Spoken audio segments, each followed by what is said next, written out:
Welcome to the Sports Lab Overtime. I'm Justin Baxley, joined by Tyler Brody, one of our superstars over in the INC here at the University of Florida. Tyler, first time on with the Lab Overtime. If you don't mind introducing yourself, tell the folks a little bit about yourself. Hello. I am Tyler Brody. I am a sophomore here at the University of Florida, Journalism and Communications. I am a sports media major. This is my first time on. Really glad to be here. Really excited. I contacted Justin, wanted to be a part of this. Very cool opportunity. Some of the things I do, I am part of the Gator Game Day show. That's now being streamed on this channel as well on weekends, 90 minutes before the game starts. A little like pregame show, pregame action. Based off of College Game Day. So, I'm sure a lot of fans know College Game Day. We try to be like them, you know. I work on the social media team with Justin. Shout out the social WRUF, home of the Gators. Fun time there. And then I do like articles and trendings for WRUF and the station. And then, now I'm here talking. So a wide variety of things I try to do here around the INC, a bunch of like different fields, if you'd say. Yeah, that's one of the really cool things about the INC here at the University of Florida. Students get an opportunity to do a whole lot of stuff. Obviously, they get to be a part of this live stream, as well as so many other things. You get experience across the board, and you get to lead into some really cool shows as we get you prepped for 6 hours of local content each and every day. You see Sports Scene with Steve Russell. You get to see Kevin Winter on the Sports Lab, and then followed by a couple of Tyler's counterparts over on the Sports Lab. And then from there, we move into the tailgate, a couple hours as you get ready to go home for the day. And then obviously each week you get to see Coach Spurrier on Inside the Huddle with Shane Matthews and Steve Russell. And then we also bring you the Ryan Tice Show, as well as Gator Talk with Billy Napier each and every week. It's a fun lineup, obviously, and we get to talk a lot about sports. Today, we're going to tackle the new annual opponents that Florida will have, and then also talk a little bit about some of the matchups that are not going to be guaranteed every year anymore. But the new schedule obviously came out last night. We'll be playing each team every 2 years, and then you'll get to play every team home and away every 4 years. So it's I kind of like that. You mentioned before we got on here about the possibility of getting to play some teams like Alabama a little more often. Yeah, playing a team like Alabama, I feel like for anyone, even if you're in the SEC, like, it's Alabama. Like, they dominated college football for however many years it was with Saban. Like, the opportunity to play against a team like that, even if they're in your division, it's just like, how could you say no? You know? Yeah, that to me is one of the cooler parts of the way they've set this up. But look, with that also, you're losing out on some games. Yeah. You're not going to have Florida, Tennessee every year anymore. You're not going to have LSU, Florida every year anymore. And there's a lot of fans that would tell you those are some of their favorite rivalries. But the three that we'll get every single year is Georgia, South Carolina, Kentucky. Look, you couldn't get rid of the cocktail party. We all knew that. That was never going away. That's the biggest game, arguably, in the SEC. That and the Iron Bowl. Those to me were the two. You don't touch them. You let them ride. For sure. And then Georgia Auburn is obviously a really big one. And then there are a couple others that you really think of as being synonymous with SEC football. And so, Tyler, how are you feeling about the three that you will get to see every single year? And you're a sophomore here at the University of Florida, so you got plenty of time to watch this play out. So you'll get to see hopefully the whole rotation, right? You'll get to see at least them play at least each team once while you're here. Yeah, no, I'm honestly, like, if I'm being a little selfish, like, just for me, I do enjoy that, because getting like a wide variety of teams, like, if we weren't to play Alabama at least one time during my college time here, I'd probably be like a little upset about that. But the fact that, we got these three teams, I'm going in, I'm thinking, okay, you've got Georgia, obviously, as you've said, like, how can you not have Georgia on there? And then I was thinking, like you brought up earlier, Tennessee, LSU. I feel like those are, at least as a Florida fan, as a student, you think of, okay, Tennessee always comes here. We always whoop Tennessee at home, or we try to whoop them, and then we go play them in Tennessee, and then they try to do the same thing to us. Like, I feel like that's always like it's a thing that happens every year. And then obviously LSU, we've got some big games against them. We play them again this year. They get the best of us, but then on last year, a huge upset against a team like LSU. Like, those games are big deals, and the fact that they're being replaced by, like, not necessarily replaced, but like you get Kentucky instead, you get South Carolina instead. Like, I was honestly very shocked. I don't know about you. I don't know what you thought that the three teams were going to be, but to see Kentucky and South Carolina whenever they showed the three annual teams, I was quite surprised. I think they made it clear that their goal this time around when they were setting these, it was, college football playoff implications. It was about geography. It was about balance, and it was about, there was one or two other factors. But frankly, selfishly, if I'm a Florida fan, I would also be thinking, especially after these last two schedules have come out, man, it's kind of a relief not to have to worry about, even if you play them, it doesn't feel as locked in anymore of, like, maybe you catch a break, and there's going to be some seasons where you don't catch Alabama and LSU, or there's going to be some seasons where you don't catch Tennessee and you're not playing Tennessee and Georgia. Yeah. So I think there's going to be some good things that happen from this. You'll get to play some teams you wouldn't normally play. Like, I don't know about you, but I think one of the most anticipated games ever in the Swamp is this one with Texas in a couple weeks. Yes. I think that's a massive game. Yeah, it is. It is for sure, and I can tell you it's a massive game because looking at the prices that people are putting down to go to that game are, like, quite ridiculous. $250, I'm not paying that. Like, I might sell my ticket though to get some cash if people are willing to pay that. But yeah, no, having those games, like, especially because the SEC schedule is now being extended to 9 games, with how, like, treacherous these past 2 years have been. You have the talent, but obviously it's not going the way that you want it to.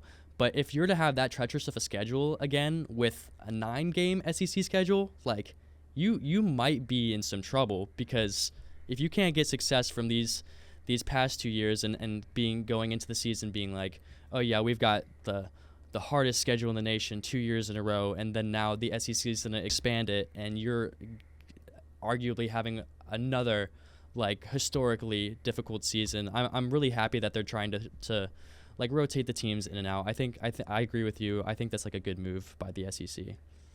Yeah, I think the other thing is, while you'll miss some games every couple, you're still going to play these teams every 2 years. Yeah. You're still going to play them twice every 4 years. And look, I get it. If you've enjoyed watching the Tennessee game every single year, it's been back and forth. They win at home, you win at home. They win at home, you win at home. If you enjoy that, I get it. It's going to be sad to not have that every year. LSU obviously brings out some of the best in the Florida faithful. I get it. These are fun games. And so, they're going to miss out on seeing the Gators. I'm sure those LSU fans love coming over to the Swamp. I'm sure there is that feeling of, they get the chance to come in here, be a part of the crowd. This is a great atmosphere for a football game. And so I think there's a lot of that we're going to, sadly miss out on a little bit when we lose some of these games every year. And then let's just say you lose to LSU at home. You've got to wait another couple years to go on the road to go play them again. Same thing with Tennessee. If that streak finally ends, which we hope it doesn't, I'm going to need Florida to hold up their end of the bargain this year so that we don't have to deal with that. It might make it could be miserable for a couple years. It might make the revenge a little more sweet, though. Like, having to wait a little longer and then you finally get that revenge on a team, or it could backfire and you've got multiple years of just losing. It could go either way. It could go either way. But look, you mentioned quite a bit that you felt like it's a chance of change. Not ready to bury Alabama yet, but I will. I might have jumped the gun a little bit on that one. But looking at the schedule, we talked about, the schedule that's coming up for Florida, right? Yeah. But I think now we've got to start we looked at the schedules for the next few years that are coming up for Florida, the annual opponents. We can't get too far ahead. We got a season to play out, which I'm sure there's a lot of Florida fans maybe feeling like, can we just jump to next year? Like, can we just get past it? And look, the crazy thing is, though, they're technically not out of the SEC hunt. They're only 0-1 in the SEC. There's still a chance. The old meme. So you're saying there's a chance? Yeah, maybe there's a chance if you maybe win the rest of your schedule against like 6 or 7 ranked teams, whatever it is. Listen, I didn't say it was probable. I No. said it was possible. Yeah, there's a chance. So we're just gonna go down the list. Texas game is at 3:30. I wish that was a night game. The Swamp at night, won't back down. How do you beat it, Tyler? I don't know if you beat it. I think it just depends if the Gators beat themselves based off this season. At least for the USF game, being in the stands, the crowd was dead, right? You're losing to USF going into the fourth quarter, and you're like, what in the world is going on? And then for some reason the song starts playing, and you're like, oh, all is good again. And then they go down and score a touchdown. Like, it's just, they obviously lose that game because, like I said, they beat themselves at the end. But it's like one of the, maybe I'm biased, but I feel like it's one of the greatest like traditions in all of college sports. So it's so hard to beat that. And even the first week, LIU was blasting that song on their speakers in their gym. Like, they know how big it, like, teams know how big a deal it is. It's hard to overcome. And that's the interesting thing. Is obviously it's a relatively new tradition, and everybody says, oh, it hadn't been around long enough to call it a great tradition in college football. I disagree. I didn't grow up a Florida fan. It wasn't like a big deal to me. I'm sure there are Florida fans that have been around for 50 or 60 years. They're different than me. I'm just getting inundated to this place, just getting used to it. But, man, I love it. That's when I went to my first Florida game. It was the Alabama game in I think it was 2021. The Emory Jones year. Anthony Richardson, I think, was hurt. Shocker. I think they lost 31-29. It was a heck of a game. Great. Remember that song playing, and man, it was just a special experience. I've obviously now gotten to hear it 2 more times since I came down here to work, and we're 1-2 in games that I've attended. So I'm sorry to the Florida fans for that. But the crazy thing is, they've only lost by 4 points in their 2 losses that I've attended. So then you're telling me that you are the reason for heartbreak losses. Is that what you're telling me, Justin? Well, the crazy thing, Tyler, is one is against a 2-point loss against Alabama, and the other's a 2-point loss against South Florida. And you can't get much different. No, you can't. Than those 2 losses. No, you cannot. But kind of going down the schedule, so you get Texas. I actually think, looking over the next few games, I think there's a chance with Texas. Arch Manning hasn't looked phenomenal. Texas has gotten off to a slow start. Maybe they've cleansed the palate with that Sam Houston State game. But frankly, man, they haven't looked great. Even the UTEP game was only a 17-point win for them. Obviously, they lost to Ohio State to start the season. San Jose State wasn't a big blow. It was 38-7. But again, when you're playing a team like that, you expect to win by a little bit more. Yeah. And then they had the Sam Houston win last week, which is that not just Florida's luck? Is that like maybe Texas has finally got right heading into the Florida game? Now, granted, what you kind of hope for as a Florida fan is that the hype is around the team has died down a little bit. They're coming on the road, and Florida gets a chance to play spoiler because does Texas get caught looking ahead to the Red River rivalry? Gosh, that's a mouthful. Yeah. When they play Oklahoma the following week. I think it's a possibility, right? Texas, they haven't looked as good as they're supposed to be. Obviously, they were the number 1 coming in, and Arch hasn't looked the greatest, right? Obviously, they played what it was Sam Houston last week. I'm pretty sure he scored 5 touchdowns, and I saw a clip of him on social media get into the face of one of the defenders in the end zone, and afterwards he's like, "Yeah, my mom was a little mad at me after that one." But it looks like he's got some more swagger, like going in to this game against Florida. So I don't, just based off of that, I don't know if they will look ahead of Florida because obviously it's in the swamp. Right? No matter what, even if Florida's 1-3, the swamp is a hard place to play. And if you lose momentum, it's very hard to get it back because the fans are rowdy. Like the way that I'm sure you've noticed, the way the stadium's built, it is up. It is like they are on top of you. I was on the stadium on the field one time. That stadium feels small. Like they're all on top of you. So it's really a possibility for Texas to get spoiled by Florida because the defense can keep them in games. They've proven that against LSU and Miami, who were both ranked top 5 when they played them.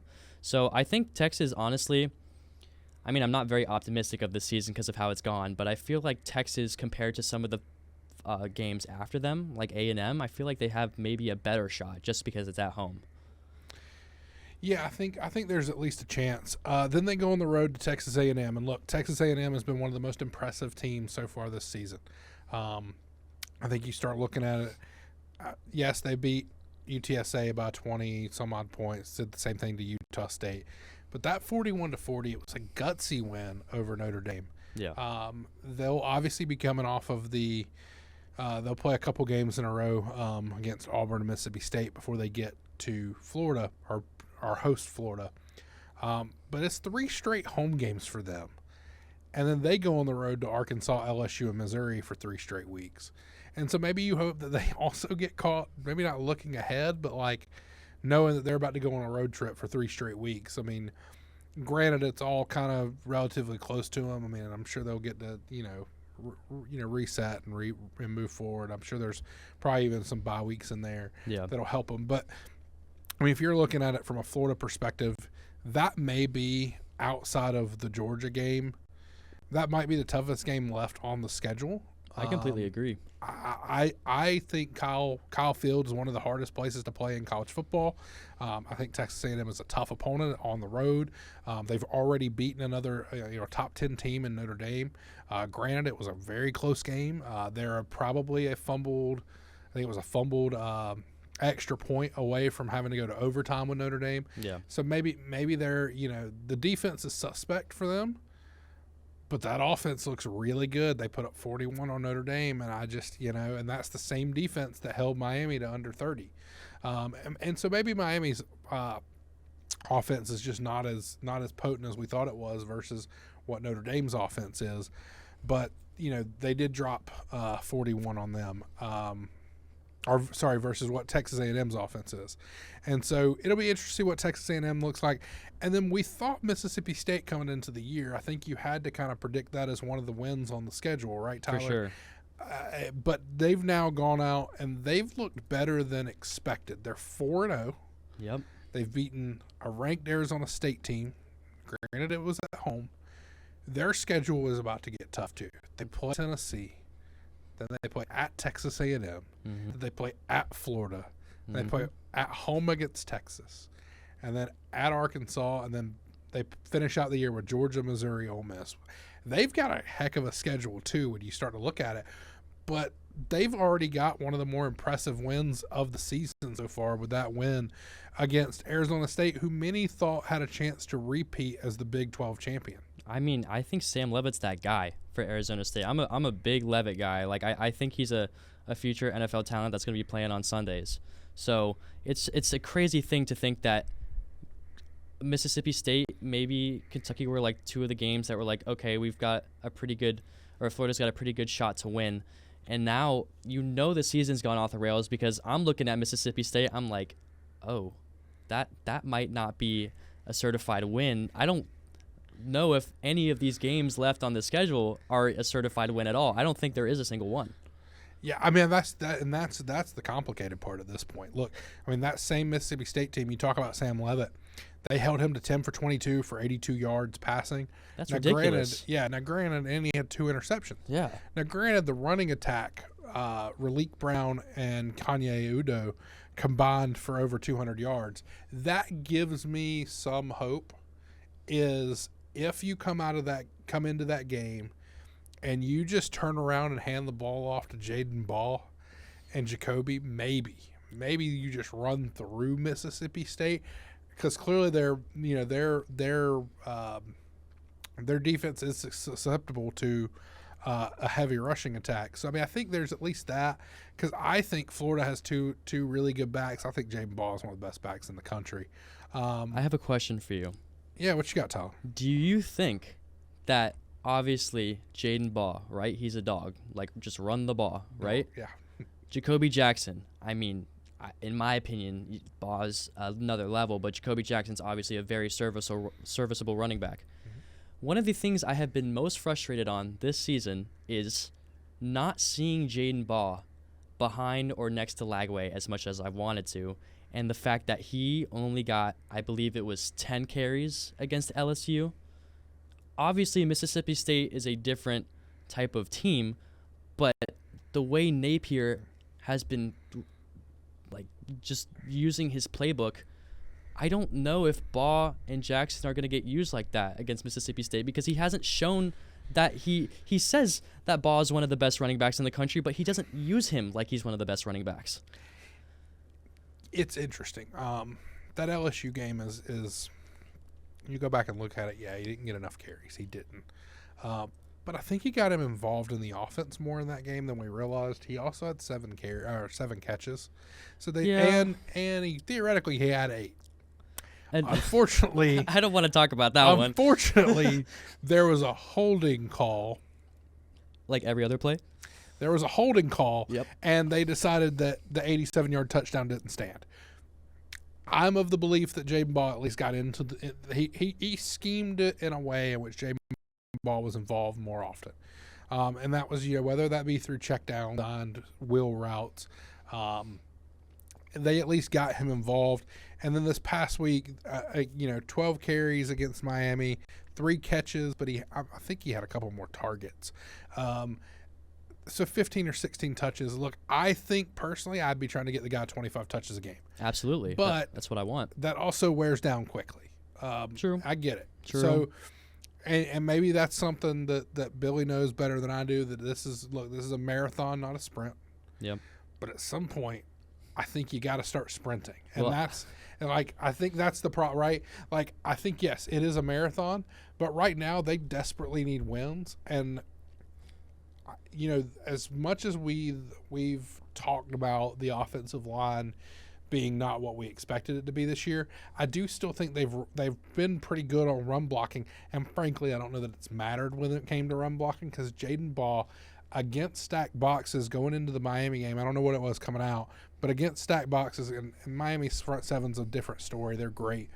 But against LSU, South Florida, and Long Island, against stacked boxes, Jaden Ball was still averaging 6.5 yards per carry, which is just nuts. He's nasty. That when you've got a stack box, like they're basically saying we are here to shut down the run, and he's averaging 6.5 yards per carry. That tells me if you run it twice, on average, you're getting a first down every time you do it. Now, granted, you can't run it every single time. Yeah. Not with Jaden Ball, because it does wear down, but when you're running, when you look at this as a marathon, not a sprint, and you got to keep him healthy through the end of the season if you want a chance to win games, I get that. But there has to be moments in games where you ditch that philosophy and just go, we got to go win the football game. So if you look at the record right now, I feel like Florida's much closer to a sprint than they are a marathon. The only way that you would possibly have an SEC championship berth is if you win out the rest of your schedule. Yeah. There is literally no other way. So if you're not sprinting at this point of the season when Billy Napier is on the hottest of hot seats, how are you going to win games? Like, it's do or die right now for Florida. Oh, I agree. So let's just say they come out of that set of games 2-1. Let's just against say Texas A&M and then Texas and Mississippi State. Okay. Let's just say they managed to pull that off. 2-1. I think that's right now, after what we've seen through the first 4 games, I think that's being very generous. I think there may be a reality where it's closer to 0 and they go 0-3 through those games, but I think 1-2 is probably worst case scenario. I think they are still good enough and should be good enough to beat Mississippi State on talent alone. Now, the one thing we don't know is DJ Lagway's availability. Yep. Once again, If he's out, Tramel Jones is obviously going to be probably the quarterback at that point. If DJ's out, maybe it provides a spark. Last year we saw it. Graham Mertz got hurt. DJ came in. There was a spark. They won games. Yep. There's at least an argument, or at least some level of potential, that Tramel Jones comes in, provides a spark. Maybe they beat Texas. Maybe they put up a really good fight against Texas A&M. The defense is going to keep them in games. I genuinely believe that. for sure.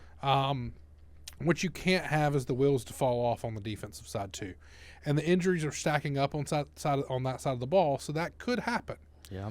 But you kind of hope that kind of stays together long enough for you to fix the offensive woes.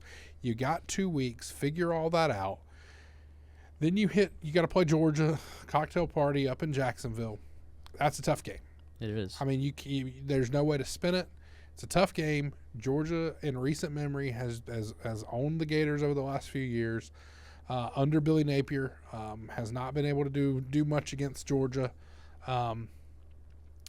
This was supposed to be the year they competed, especially last year. There were a lot of Gator fans who thought if DJ doesn't get hurt, which for some reason that ends up being kind of the thing we end up saying a lot, is if DJ doesn't get hurt, we can do this, right? There was at least that if he doesn't get hurt, maybe they can beat Georgia last year.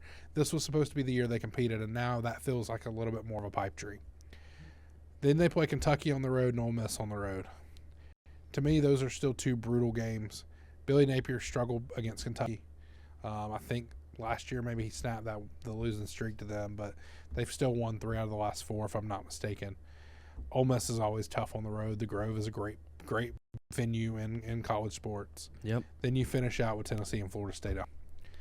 There's just so much on this schedule, Tyler. I don't know if, obviously you can go and say they might win this game, they win that game. You just laid out that entire schedule for me. If I were to go based off of what I've seen right now on this, of this team, they may be the FSU of last year. Them going 2-10 is not out of the question.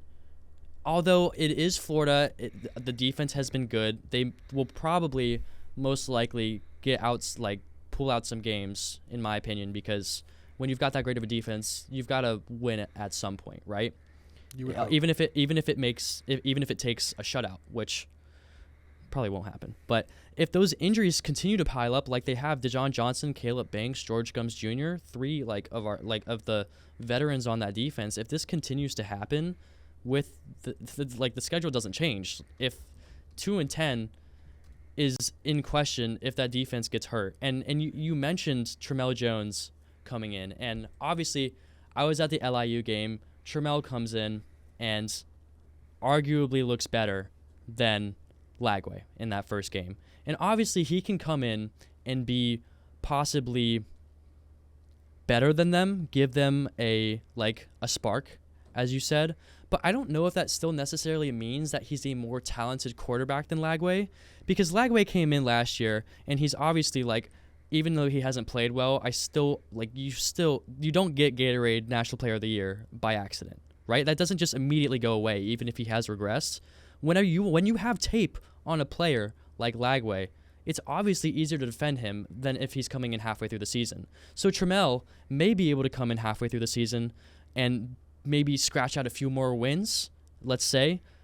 But I don't know if that still does anything long-term for the Gators, because they're still in this weird situation of they're not good enough to get to the promised land, but they're still under the same coaching system. And if they just run back what they did last year, it's just do you continue to keep doing this and be this average program, or do you just hit the reset button like so many people have been wanting to, and fire Napier and get a new system? And it's a weird situation that they're in right now. Yeah, and it's one that look, I don't envy the position of the decision makers right now. It's hard. It's hard. I think sometimes as fans we have to reset and really look back. Look, these are still kids. They're still 18, 19-year-olds. It's tough. I mean, I don't, like I said, I don't envy the positions that these folks, these decision makers are in. They've got a tough schedule to finish out the season. They've had a tough schedule to start the season. South Florida is not a pushover. We found that out very quickly. They weren't. I mean, everybody was upset. Oh, we got to play a couple cupcakes. No, South Florida was not a cupcake. Florida State turning out a top 10 team right now also has not been great for the Florida schedule. Yep. Mississippi State being better than expected. Not great for the Florida schedule. It was already, to me, one of the toughest schedules you'll ever see on paper coming into the season. It got harder and continues to get harder. Ole Miss looks better than we thought they were going to be. Texas A&M beating Notre Dame. They're already probably higher than we thought they were going to be. Texas is the one game where it really feels like they might be catching a break. Isn't that weird to say? It is. And you've got, in terms of like what we thought they were before the season where they are now, Texas feels like they've regressed some. This may be one of the most important games to happen in the Swamp in a while, because it's going to be a game that potentially defines where the program heads. I mean, maybe it's already decided. Maybe there is no more. Maybe there's nothing they can do to turn this thing around. And there are a lot of fans that probably would be okay with that. Hands down, I get it. 1-3 was not what you expected coming into the season. I get it. But if they can go out and beat Texas, then you start. The hope is at least back that they can be better the rest of the season. Because here's the thing: I think the fans, what they deserve to have the rest of the season, and I'll tell you the other part of this: the defense deserves this. They just deserve to be competitive in these games and to be able to bring hope back to the university that there's at least they're out there competing, putting together the best possible games, and we get to experience some really fun home games the rest of the year. That's what I want. If it's already done for, there's no more college football playoff hopes, there's no more Heisman hopes, all that's out the window. And we've already kind of set sailed on and we feel like the Billy Napier era is going to come to an end at the end of the season. Or before the end of the season. It looks like, at least I think it's going to be where they're going to at least let him play out the rest of the season, barring maybe some catastrophic losses around the way that this thing finishes out. I guess my thought process is it gives you a chance to start fresh in the offseason if you wait until after. Yeah. It would be good to make some more really fun memories this year. Maybe you upset Texas. Maybe you compete with Georgia, you beat Georgia. Maybe you upset Ole Miss, or you upset Tennessee, or upset Florida State. Maybe you upset Texas A&M on the road. If you can have a couple of those go your way, it at least maybe gives some guys like Tramel Jones, Dallas Wilson, some of those freshmen, some of those guys that you want, whether it's Billy Napier or the next head coach of the Florida Gators, you want them to be able to come in and re-recruit those guys. I hope they get to see what the Swamp looks like supporting them 90,000 strong when they're winning a football game that maybe that everybody counted you out. Maybe they didn't have a chance. I'd like for those guys to experience that so that they can come in next year and know that that's what they're fighting for. They're fighting for a fan base that is yearning for a winner. They want to see this program do well. It's why the Florida fans are so upset right now. It's not unrealistic expectations. It's none of that. What it is you expected a good football team this season. You were sold on a really good end to last season. You got to see the hope. You got buy-in. You had a lot of players come through either with a portal or they decided to stick around because they wanted to play with DJ Lagway. You got a lot of young talent at the receiver position. Vernell Brown looks like a once-in-a-generation type, but I think Dallas Wilson has the potential to be better. That's the crazy part. Yeah. I want to see what this program can do the rest of the season and set itself up for what it can be in the future, because I think it can still be a powerhouse, not only in the SEC but in the country. There's so much talent on this team. It's quite dumbfounding how you can be 1-3 with a top top 10 recruiting class of freshmen, and then all of the stars that you have, we haven't even seen Dallas Wilson. He's looking like he was the number one, like a possible, maybe Jeremiah Smith is too far, but like maybe like a Ryan Williams, like the talent level, like it's there, and they haven't even seen him yet. It's just crazy to me that you can go into this Texas game thinking that like, oh, this might be the game where we might have a chance because they're at home, and every team in the SEC feels like it's been on the up. And if I'm to think of any teams that have been on the down in the SEC, it's Florida, it's Texas, and then maybe Alabama. Although I don't want to jump on them too much. Obviously, I think if we're looking at the down teams this year of what the expectations were coming into this year, I think you look at South Carolina very similarly. Yeah, you had true. Lamar Sellers, you were hoping that was going to be. Then he got the concussion. They lose the game to Vandy. Then they lose the game to Missouri. You look at Arkansas. I think they were really hoping Sam Pittman was going to put together a good season this year. Alabama will wait on. Okay, you've convinced me. We'll wait on them. See how they play against Georgia, because that's the team that Georgia struggled with the most over the last 5 or 6 years. That's the one team Kirby Smart struggled to beat. Let's wait on Alabama. Okay. I don't want to write them off yet. Okay. Shamar will be very pleased to hear me say that. Is he really a Bama fan? His mom is a. Okay. There's a whole ties. thing there. There's some ties there. I'll have to get more info. But yeah, you'll have to talk with Shamar on that. Okay. But speaking of talking more, we got a lot of local content coming for you. We've got Sports Lab, we got Sports Scene, we got Tailgate, and then the rest of the week you'll get to see some really great content from Sports Lab Overtime.